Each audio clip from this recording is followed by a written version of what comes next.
everyone. Today I'll be making a creamy mushroom and chicken soup. Typically we enjoy a warm soup in our bellies during this cold winter holiday season, so that's why I wanted to share this recipe with you guys. Okay, so these are my ingredients. I have some butter, carrots, onion, garlic, celery, my seasonings over here, some chicken broth, some heavy whipped cream. The only thing that's not over here is the chicken because it's still defrosting. So I'm going to start with cutting up my celery.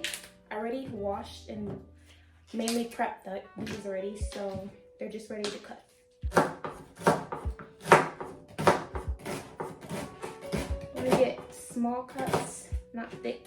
I want it to be as thin as possible. Enough for you to get a crunch in the soup, but not too much for you to know that it's there.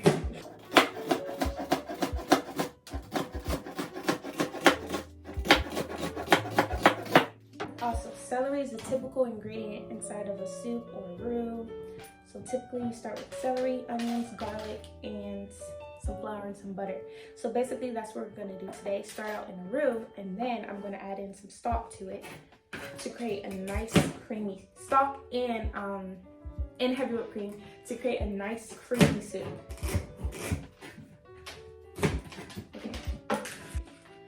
My celery's all chopped up. Now I'm going to be working on the onions. Okay, I have my onion. Now I'm going to dice it. You can do about a medium dice. Doesn't have to be too small. Just small enough for it to not overpower and kill the soup. Okay, so I peel it back.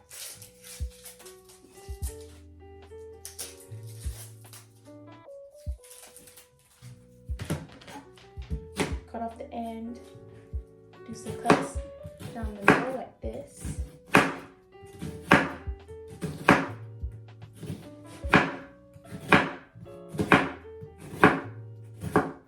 Okay, now I'm going to take it, now that I've done the cuts vertically, now I'm going to go horizontal. So I'm going to cut it this way. You can do it once or twice.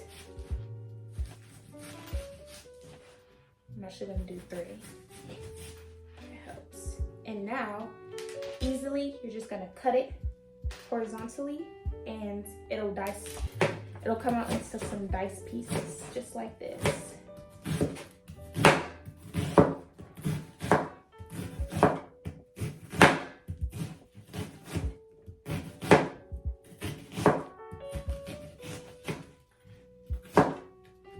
Okay, so now we have the diced onion.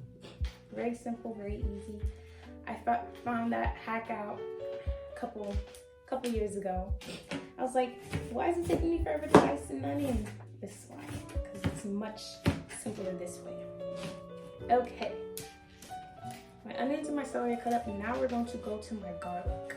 Ooh, strong.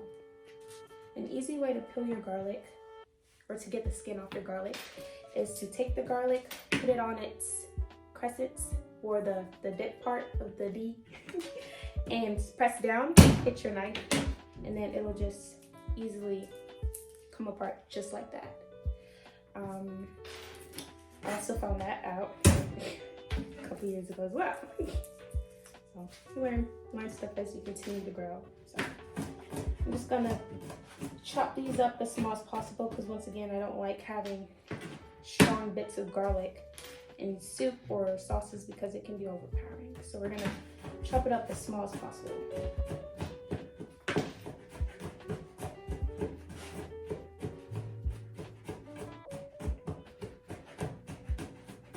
So keep chopping, keep chopping.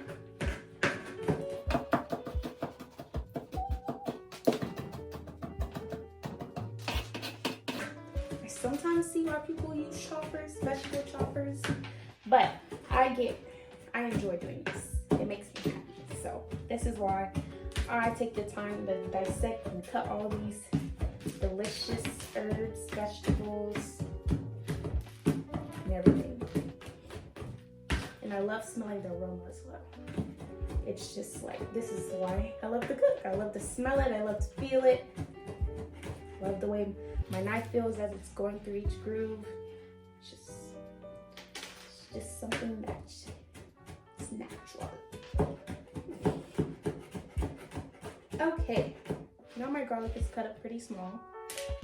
I'm going to cut up my mushrooms.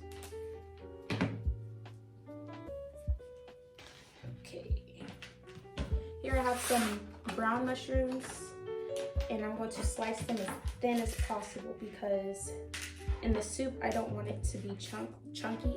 Mushrooms, I want it to be thin. As thin as possible. Thin slices. Thin. And it's okay if it breaks apart. We just want to know the mushrooms in there.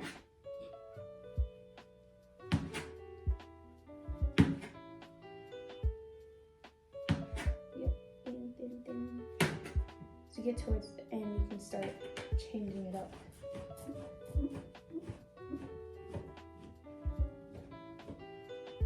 Okay, so that's about as thin as I could go, but relatively this thin is how you want them. When they cook down, you'll see more so why you want them that thin, because the thicker they are, the longer they'll take to cook, and it just won't come out the same.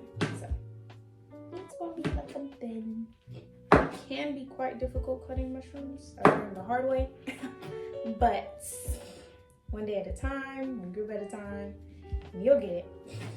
You'll get it. So I'm going to do like, I'm not sure how many this is, but I'm not going to do the whole box. Just enough for me to end up with like 2 cups of mushrooms. That's how much I'm going to cut up. 2 cups of mushrooms thinly sliced. I also chose brown mushrooms for the color and for the flavor. To me, brown mushrooms have a little bit more flavor than white mushrooms. But people still use them as well, but in this particular recipe, I wanted to use brown mushrooms for color, for flavor. They hold on to seasoning and flavor much better to me. This prep time only took about like 10-15 minutes. Typically it takes me longer. Maybe I'm like showing out because you guys, so kind of just going straight through them. It's these mushrooms that are slowing me down. One day I'm going to do a time limit, really test my skills, show you guys.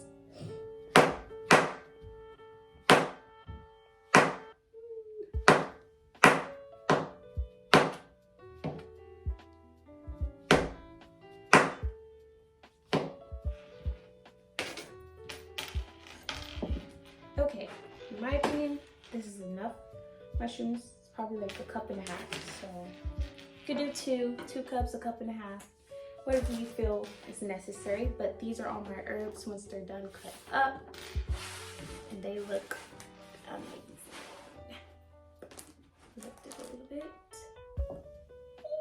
Ooh, it smells so good. Okay. Here are my carrots as well. These will be going in just about when they go in. I was debating, yeah, I have to cut those up too. So, I'm gonna create a little bit of space just because I have space. I'm gonna cut up a few carrots. These are baby carrots. You can use whole carrots, baby carrots, doesn't matter. You just want to cut them up small enough.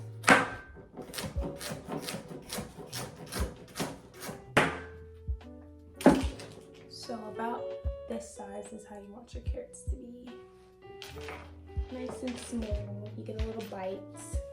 You know they're there. You see them. You know they're there. We're gonna do about 1/2 cup of carrots cut up.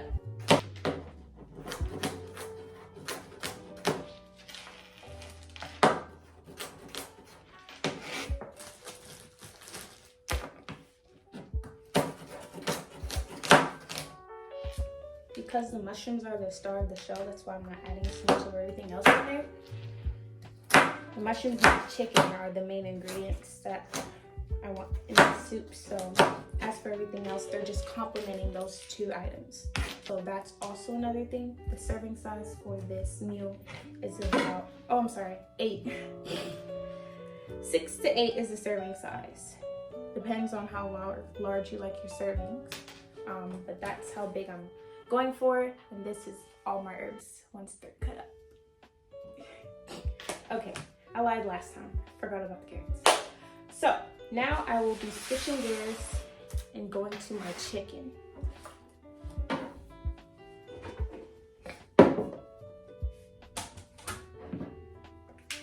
It's not completely defrosted, but I can work with it. I'm going to cook it in the pot, get a sear going, and I'm going to show you guys what that looks like. I'm also going to season it too. I'll show you guys what that looks like in a bit. So, catch. This is what my chicken looks like while it's being seared. I'm going to sear it for 3 to 4 minutes on both sides. This is what my chicken looks like after being cooked for 3 to 4 minutes on its front side. I've added some onion and garlic to my pan. I kept the burnt bits because it's going to add additional flavor to my soup. Now I added in my celery and my carrots. I'm going to cook this for like 2 minutes. Then I'm going to take it out and put in my mushrooms.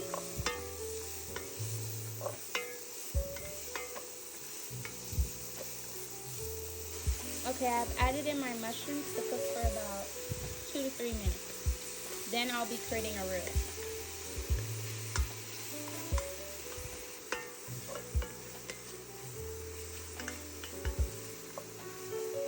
I've now added butter to my pan for my roux, and soon I'll be adding in some flour.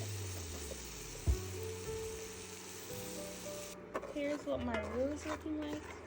I'm going to go ahead and add back in my veggies. My veggies are in the pan with my roux now, and it looks and it smells amazing.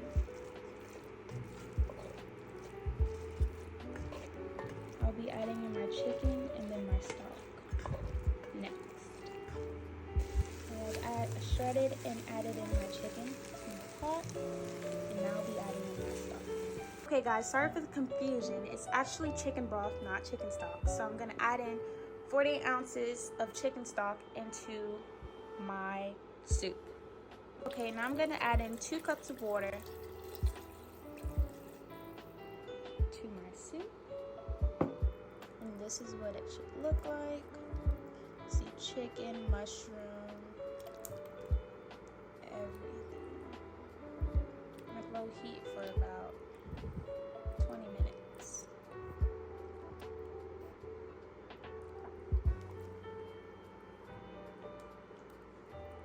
I put in about a half a cup of heavy whipping cream, and it came out to look like this. Can't wait to try this. I'm gonna let it cook for about 20 to 30 minutes, and we are gonna see what it looks like. By the way, I tasted it and the flavor is great, so you don't need to add any additional seasoning to it for real, because the seasoning from the chicken that I kept in the pan after I pan seared it has gotten into the soup, along with the sodium from the chicken broth and all of that. So you don't really need to add any additional seasonings because it's perfect.